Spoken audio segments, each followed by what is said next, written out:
Halo semuanya, selamat datang di podcast Jiwa Bersuara. Podcast anak BL yang ngobrol-ngobrol santai tapi tetap berdaging nih. Dengan aku Muhammad Zaki Kusuma yang bakal nemenin kalian sepanjang episode kali ini. Yang pastinya nih, episode kali ini tuh gak kalah seru loh sama episode-episode sebelumnya. Apa sih emang yang kita bahas di episode kali ini? Yap, betul banget. Kita bakal bahas tentang disiplin. Pasti teman-teman nih pernah ya, udah berpikir atau berencana untuk mengubah hidup lebih teratur nih. Entah itu dengan menabung atau lebih hemat. Tapi pasti aja di tengah-tengah jalan tuh gagal. Entah uangnya kepake lah, ataupun kalian beli sesuatu yang gak kalian rencanain. Akhirnya uang tabungan kalian tuh bakal terkepake. Jujur, aku juga sering banget ngalamin hal kayak gitu. Nah, makanya dari kepala aku tuh muncul gitu satu pertanyaan yang selama ini aku pendam. Nah, sebenarnya disiplin itu tuh soal niat di awal yang tinggi, atau emang harus dilatih pelan-pelan dan menjadi kebiasaan dan menjadi konsisten.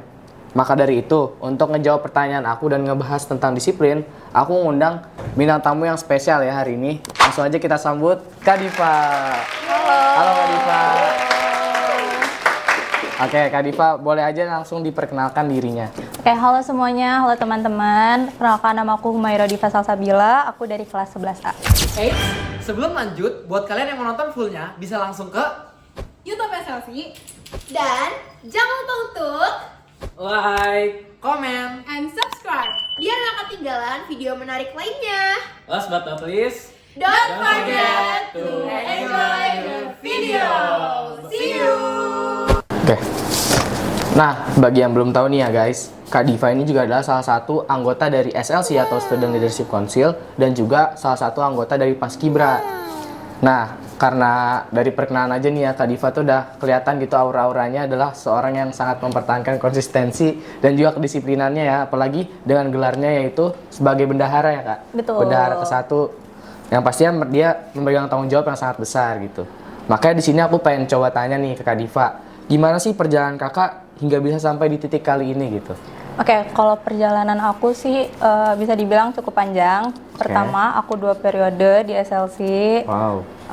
Di Paskibra juga bukan hal yang mudah ya buat bisa sampai dilantik. Kayak kita latihan terus menerus tuh 1 tahun, ya walaupun tetap pasti ada liburnya. Bisa sampai di titik ini tuh banyak banget yang udah aku keluarin, mau dari segi fisik, mental, ataupun pikiran aku, atau bahkan bisa dibilang waktu istirahat aku pun juga bisa dibilang berkurang. Tapi dengan aku bisa di titik ini, aku juga merasa bangga sama diri aku sendiri. Aku bisa ngelawan rasa malas aku. Oke. Wah, itu sangat inspiring ya guys ya setelah mendengarnya. Ternyata emang semua hal nggak ada instan sih ya. Iya, betul. Bahkan mie instan aja harus dimasak dulu guys. Benar. Nah, oke, lanjut aja ke pertanyaan selanjutnya nih. Aku pengen nanya. Tadi kan dari sudut pandang Kak Diva ya, Kak Diva mengalami beberapa masalah kan.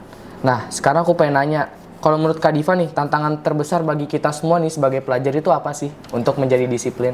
Oke, kalau untuk tantangan terbesar untuk disiplin tuh mungkin lingkungan sih kalau menurut aku ya. Pasti ada aja teman-teman tuh yang kayak ngajak, ayolah gini, nggak usah disiplin-disiplin banget gitu kan, nggak usah naatin peraturan banget. Tapi itu lebih ke pendirian kita lagi. Kalau misal emang kamu lebih maunya enggak, ini udah prinsip aku gitu, ya udah berarti harus kayak gitu. Jangan kayak karena kamu mikirnya nanti dia nggak temenin aku gitu, jadi kamu malah ngikutin arus temen yang sebenarnya itu buruk tuh. Oke. Aku setuju sih guys, tapi guys emang itu kalau kita ikut-ikutan sama temen tuh pastinya kita kayak kebawa-kebawa juga akhirnya. Makanya kita harus berpegang teguh aja sama prinsip kita sih. Oke. Itu kan kalau tantangan bagi para pelajar ya. Kalau tantangan bagi Kak Diva sendiri apa? Tantangan buat aku sendiri tuh sebenarnya adalah ngelawan rasa malas aku. Jujur, aku tuh sebenarnya males banget.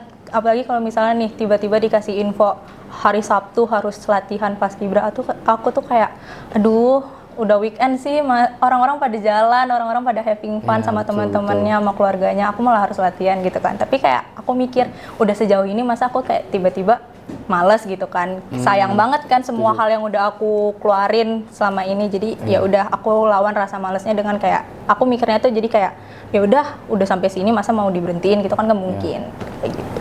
Wah, betul sih. Oke, sekarang aku pengen lanjut nih. Ada nggak sih momen yang bikin kakak sadar kalau disiplin itu penting banget? Kayak suatu kejadian aja bikin kakak ke-trigger kalau ternyata disiplin itu sepenting itu. Jadi disiplin itu bukan hanya hal biasa dan bukan skill yang bisa didapatin semua orang kan. Jadi menurut kakak, kenapa disiplin itu bisa jadi sangat penting bagi diri kakak sendiri? Oke, untuk diri aku sendiri tuh kenapa disiplin penting? Pertama, aku dibesarin di lingkungan keluarga yang disiplinnya tuh lumayan ketat banget. Wah, aku ngerasa kayak pokoknya bangun tidur harus udah ini, harus udah ini, harus udah ini gitu. Yeah. Itu kan lumayan ya, kayak lumayan ketat. Habis itu tiba-tiba aku juga masuk Paskibra. Aku sempet ikut training center yang hampir 2 bulanan. Itu bayangin aja latihan dari Senin sampai Minggu. Dari pagi sampai sore kan. Belum lagi kalau misalnya udah asrama kita nginep gitu kan bersama senior-senior.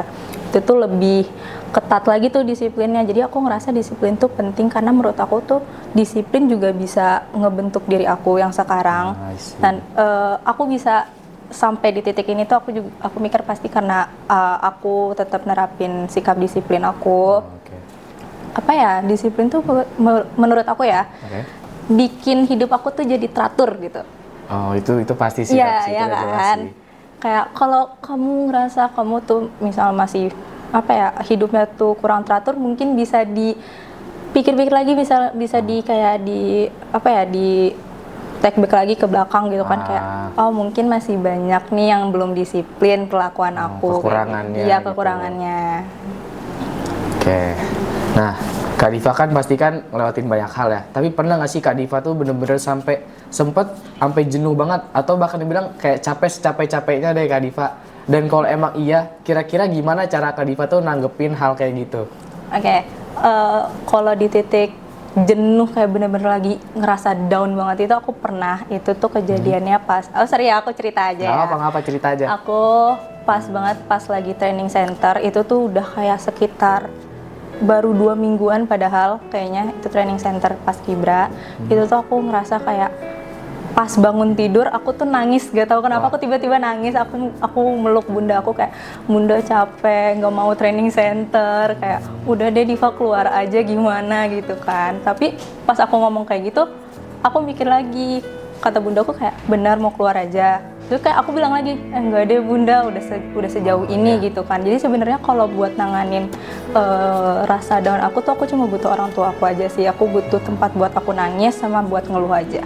Dan biasanya dari orang tua juga tuh pasti ngasih support.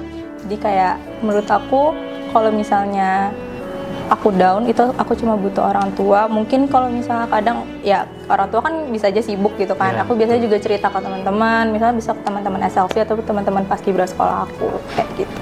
Wah, ternyata ceritanya sangat dalam ya guys di baliknya. Wah, jujur aku ikutan sedih sih. Pasti kerasa banget beratnya. Karena kadang kita tuh ngeliat orang-orang hebat tuh kayak keren gitu mencapai suatu titik gitu ya. Padahal kan sebenarnya di baliknya juga benar, pengorbanannya banyak banget. Ya. Ada perjuangan, pengorbanan yang pastinya nggak mudah sama sekali gitu kan. Ini nih, aku sebenarnya sekarang nggak mau nanya sih. Aku lebih ke pengen minta saran gitu Kak Diva. Kan ini juga relate nih sama teman-teman aku dan aku sendiri dan mungkin semua murid-murid ya. Gimana cara time management yang betul? Apalagi buat murid-murid tuh yang ngerasa tugasnya numpuk, les, kegiatan sekolah, eskul, mungkin Kak Diva juga ngerasain ya, kayak misal les kita berdekatan sama jadwal-jadwal sekolah yang akhirnya kayak ngeganggu schedule kita juga. Kira-kira gimana sih cara time management yang benar gitu? Oke, kalau untuk time management mungkin ini udah sering banget orang dengar, mungkin sampai bosan kali ya, kayak list kegiatan kalian pada hari itu atau besok harinya. Itu tuh sangat berguna banget menurut aku, karena aku juga kayak gitu. Misal kayak hari ini tuh harusnya jadwal aku les, tapi bersamaan nih dengan kegiatan SLC atau Paskibra, biasanya tuh aku lihat lagi kayak ini lesnya bisa aku undur gak? Karena kan pasti kayak kalau misalnya SLC sama Paskibra tiba-tiba ngumpul pasti bahas hal yang penting gitu kan. Nah itu tuh pasti kayak kalau misalnya emang lesnya bisa diundur waktunya kan jadinya aku bisa tetap melaksanakan keduanya gitu kan. Jadi kalau misalnya aku ditanya saran buat ngatur waktu yang baik itu gimana, list kegiatan kalian secara rinci, bener-bener jangan ada yang kelewat. Bahkan sampai tugas-tugas juga aku sering rinciin, misalnya besok ulangan apa, ini apa. Jadi kayak kalau misalnya ulangan nih, misal besok ulangan, aku dari seminggu sebelumnya udah belajar, jangan dadakan belajarnya, itu nggak baik. Oke, itu sih paling kayak list pokoknya. Oh. Ternyata selama ini aku salah ya guys cara time manajemennya. Aduh, emang kamu selama ini gimana SKS nih? Aku mendadak aja sih. Aku paling kadang tuh ini, jadi aku tuh biasanya ada alarm. Nah alarm tuh aku namain kegiatan yang bakal aku jalanin hari itu. Nah cuman kadang tuh kan ke silent gitu ya. Iya benar. Jadi kadang suka ya keluar lah dari jadwal. Apalagi yang suka DND. Iya setuju tuh ya. Jangan suka DND ya guys. Karena HP itu penting sekarang buat Bunda untuk komunikasi. Oke. Jujur ya, tadi itu sangat tertata ya ternyata cara time management dari Kak Diva sendiri. Dan aku ada salah satu pertanyaan terakhir nih. Ada nggak sih pesan dari kakak buat teman-teman tuh yang lagi jenuh banget sama bersikap disiplin gitu? Oke. Seperti yang aku udah bilang di awal banget tadi, kalau misalnya jenuh tuh pasti kayak ngerasa kayak kegiatannya itu mulu. Misal kayak pagi sekolah, pulang nanti les, habis dari les pulang ke rumah. Nanti besoknya sekolah lagi, les lagi, udah gitu doang kan kegiatannya. Sebenarnya kalau jenuh kayak gitu tuh lebih ke harus nyari suasana yang baru sih. Misal kalau misalnya di weekend main kayak sama teman atau hunting sesuatu gitu. Jadi kayak gimana ya? Jenuh tuh sebenarnya harus dilawan aja, jangan kayak kalau misal kalian ngerasa jenuh, kalian jadi kayak ngestak di situ, enggak gitu. Iya betul, setuju. Dilawan tuh merupakan hal yang menurut aku bagus. Kalau di aku sih efektif banget ya. Kayak aku kalau misalnya lagi males banget, tapi harus kayak gini, tapi misalnya harus latihan kayak males banget, ya udah deh nggak apa-apa, dilawan aja, nanti pas di latihan juga kan ketemu teman-teman, pasti seru lagi, having fun lagi. Pokoknya kalau misalnya ngatasin rasa jenuh tuh dilawan aja, jangan kayak kalian malah terpaku dengan si rasa jenuhnya, abis itu kalian malah ngestak, itu tuh nanti malah bikin kalian makin jenuh gitu, makin ngedown. Oke. Ya, terima kasih jawabannya Kak Diva ya. Iya. Itu sebenarnya pertanyaan terakhir dari aku ya. Oke. Jadi intinya obrolan kita hari ini tuh disiplin itu bukan soal niat yang hanya di awal aja. Benar. Jadi sebenarnya disiplin itu adalah konsistensi dalam kita memperhatikan hal kecil yang itu tuh menjadi kebiasaan, maka hal itu tuh bisa menjadi suatu disiplinan gitu guys. Nah, oke, sekian dari kami berdua ya. Dari aku Muhammad Zaki Kusuma dan dari Kak Diva. Oke. Terima kasih juga buat Kak Diva udah berbagi pengetahuannya yang pastinya sangat penting bagi kita nih, sangat bermanfaat. Ya, semoga bisa bermanfaat buat teman-teman semua. Ya. Dan buat kalian lagi dengerin, tetap bijak, tetap konsisten, dan tetap bersuara. Bye-bye. Dadah.